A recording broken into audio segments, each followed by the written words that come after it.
Sir இந்த ஊடகங்கள் செய்யக்கூடிய சில சித்து வேலைகள் இருக்குது. நான் சொல்கிறேனே, நீங்கள் நல்ல கேள்வி கேட்டீங்க, அருமையான கேள்வி சொல்கிறேன். இவங்க என்னன்னு கேட்டிங்கன்னா அவர் ஒரு கட்சி தலைவராக காட்டக்கூடாது. யார பெரிய விளம்பரம் கிடச்சிடும். ஒரு கட்சி தலைவராக காட்டிங்கன்னா விளம்பரம் வந்துடும். அப்போ அவர் என்னவா காட்டணும்? சிறுமைப்படுத்தணும். அப்போ என்ன செய்யணும்னு கேட்டிங்கன்னா அவர் யூடியூபர் சொல்லுவேன். யூடியூபர்னா கேவலமா? நான் கேட்குறேன். யூடியூபர் தான் எனக்கு கேட்டால் பெருமை.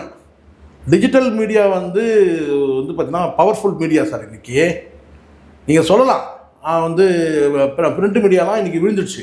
இன்றைக்கி மெயின் ஸ்ட்ரீம் மீடியாவோட பலம் வாய்ந்தது கேட்டால் யூடியூப் தான்.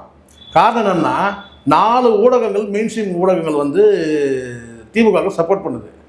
40 ஊடகங்கள் யூடியூப்கள் பார்த்தீங்கன்னா எனக்கு தெரிஞ்சு 40 யூடியூப்கள் அதிமுக சப்போர்ட்டாக செயல்படுது. எது பலம் நீங்கள் பார்த்தீங்க? இன்றைக்கி மெயின் ஸ்ட்ரீம் மீடியா பார்க்குறவங்க அதிகமாக யூடியூப் பார்க்குறவங்க அதிகமாக.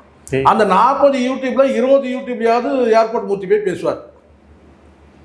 அந்த 40 யூடியூப்பில் பார்த்தீங்கன்னா திருமாவளவன் பேசுகிறாருன்னு கேட்டிங்கன்னா கிடையாது.